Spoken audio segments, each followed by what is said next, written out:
Hallo, hier ist der Muho aus Osaka.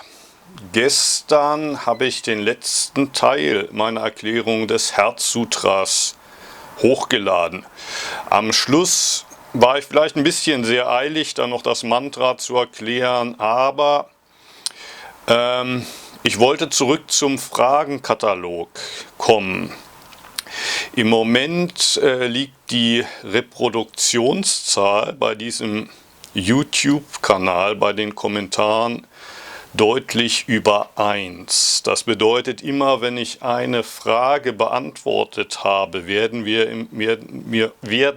im Schnitt wieder 1,5 neue gestellt, die ich dann zu meinem Katalog hinzufüge, und ich habe gerade mal eben gezählt und festgestellt, dass ich über 30.000 Anschläge habe in dem Katalog.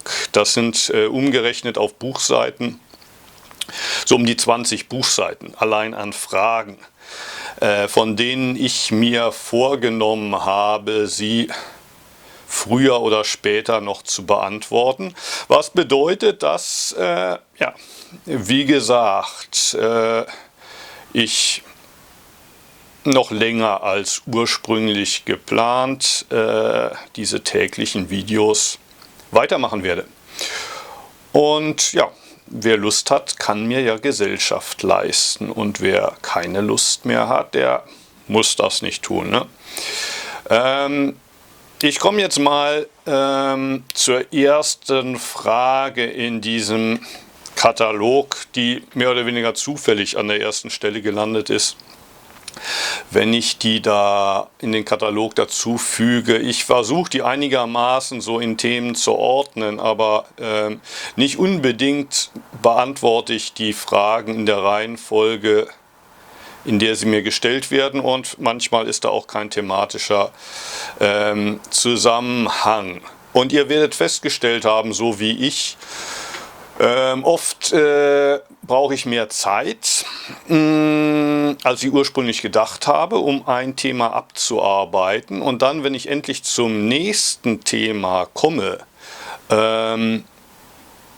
während ich über das nächste Thema schon spreche, treffen immer noch Fragen zum alten Thema ein, die sich sammeln. Und so passiert es, dass ich mich immer wieder im Zirkel bewege und zurückkomme zu den alten Themen, unter Umständen einen Monat später oder so.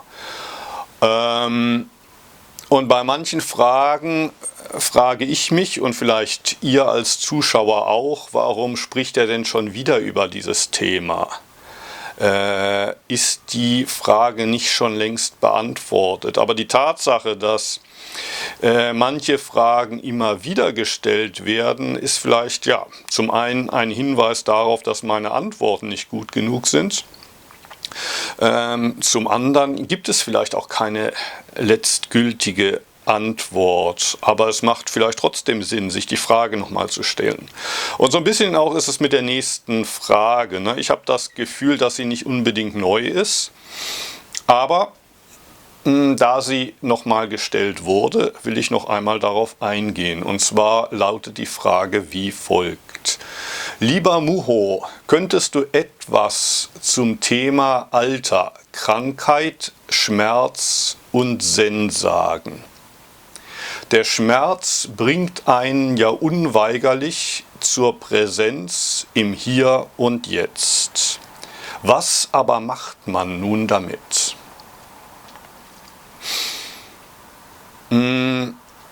Alter und Krankheit sind 2 von den 4 Grundelementen des Leidens. Leben oder Geburt in diese Welt ist das erste. Dann kommt Alter und Krankheit und am Ende der Tod. Das sind Dinge, an denen wir nichts ändern können. An der Tatsache, dass wir auf der Welt sind, auch wenn wir es uns nicht gewünscht haben. An der Tatsache, dass wir jeden Tag einen Tag älter werden, irgendwann mal krank werden und früher oder später sterben werden. Über dieses Thema habe ich in dem Video, in dem es um die Frage geht, was ist Leiden? Das war, wenn ich mich recht erinnere, Anfang Oktober gesprochen, ne? Da saß ich in der Haupthalle von Anteichi und im Hintergrund war Motorensägengeräusche zu hören, ne? Und zusammen mit Alter und Krankheit wird hier auch der Schmerz erwähnt. Das ist auch etwas, unter dem wir leiden, oder zumindest ist keiner zufrieden mit seinem Schmerz. So wie die wenigsten Menschen zufrieden mit der Tatsache sind, dass sie älter werden und nicht mehr so jung wie vor 10 Jahren und nicht mehr all das konnten, was sie vor 10 Jahren konnten. Vielleicht haben sie jetzt mehr finanzielle Möglichkeiten und einen weiteren Freundeskreis, aber nicht mehr das Potenzial und überhaupt die ganzen Entwicklungsmöglichkeiten, die sie hatten, als sie jung waren. Und das ist unter Umständen schade, könnte man sagen, ne? Wenn man krank ist, ja, sowieso. Im zweiten Satz wird dann aber nur noch der Schmerz nochmal aufgeführt, ne? Also über den Schmerz während Zazen habe ich schon gesprochen und wahrscheinlich auch da erwähnt, dass der Schmerz einen rausbringt aus dem Spiel, das man hier oben spielt, und rein zurück in den Moment, hier und jetzt, auch wenn auf eine unangenehme Weise, ne? Der Schmerz bringt einen ins Hier und Jetzt, aber was macht man damit? Was macht man jetzt mit dem Schmerz? Es geht ja nicht darum, so viel Schmerz wie möglich auf sich zu laden. Zazen ist ja kein Marathon des Schmerzenaushaltens. Was macht man mit dem Schmerz? Und was macht man mit Alter und Krankheit? Was macht man, wenn man zum Beispiel zum Arzt geht, zum Check-up, und der sagt einem, tut mir leid, Ihnen das sagen zu müssen, aber ich habe da einen Hirntumor bei Ihnen gefunden und Sie haben vielleicht nur noch 2-3 Monate Zeit.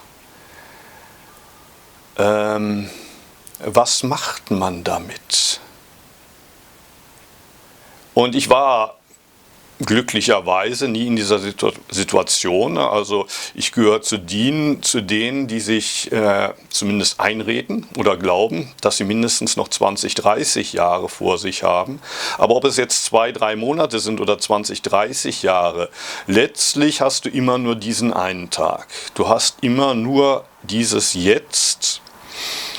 Und an der Tatsache, dass man altert und krank werden wird und sterben wird, daran kann man nichts ändern. Aber man hat 2 Möglichkeiten. Man kann es akzeptieren und als eine Gelegenheit nutzen, zumindest diesen Tag zu leben und dankbar dafür zu sein, dass man jetzt in diesem Moment am Leben ist und die Welt mit diesen Augen und Ohren sehen kann, dass die Nase atmet und dass der Mund in der Lage ist zu essen. Man kann es als eine Gelegenheit nutzen, dankbar zu sein für diesen Tag und diesen Tag voll zu nehmen. Oder man kann sagen, nee, das akzeptiere ich nicht, das will ich ändern, aber dadurch wird man es in der Regel nicht besser machen. Man packt auf die Unzufriedenheit mit der Situation, so wie sie ist, noch eine extra Portion Unzufriedenheit drauf, nämlich das nicht akzeptieren wollen. Und beim Schmerz im Zazen ist es ähnlich, und das ist auch eine Verbindung zu den Gedanken, die auch immer wieder angesprochen werden. Viele, die sich hinsetzen auf Zazen, die sagen sich, jetzt will ich einfach mal abschalten. Ich will jetzt mal für eine halbe oder ganze Stunde meine Ruhe haben. Die ganzen Sorgen loslassen und auch körperlich. Ich will mich einfach mal entspannen und möglichst schmerzfrei sitzen. Insofern voller Lotus, halber Lotus, das könnt ihr vergessen. Ich setze mich hier auf mein Bänkchen. Und das ist ja auch total okay, aber dann stellt man fest, auch auf dem Bänkchen tut's weh und auch auf dem Hocker tut's weh. Und das mit dem friedlichen Geist, da kann man lange warten. Die Gedanken kommen und gehen und was macht man nun damit? Und wie gesagt, die Frage ist, entweder du nimmst es an, dass es so ist, oder du redest dir ein, ich muss was damit machen. Und damit machst du es nur schlimmer. Also es geht im Sazen nicht darum, sich mit Absicht Schmerzen zuzufügen. Nein, also niemand muss im halben oder vollen Lotus sitzen, wenn er es nicht kann. Ihr dürft euch gerne aufs Bänkchen setzen, ihr dürft euch gerne auf den Hocker sitzen, aber selbst dann werdet ihr feststellen, Sazen ist manchmal unangenehm. Was macht man dann? Man muss es annehmen. Sawaki Roshi sagt irgendwann, Zufriedenheit bedeutet, die Unzufriedenheit anzunehmen. Nicht aufzuhören, wegzulaufen. Aufzuhören, wegzulaufen, das bedeutet zufrieden zu sein. Das bedeutet Zufriedenheit mit der Unzufriedenheit. Du findest Zufriedenheit nur innerhalb der Unzufriedenheit. Und das kann auch mal ein Schmerz sein.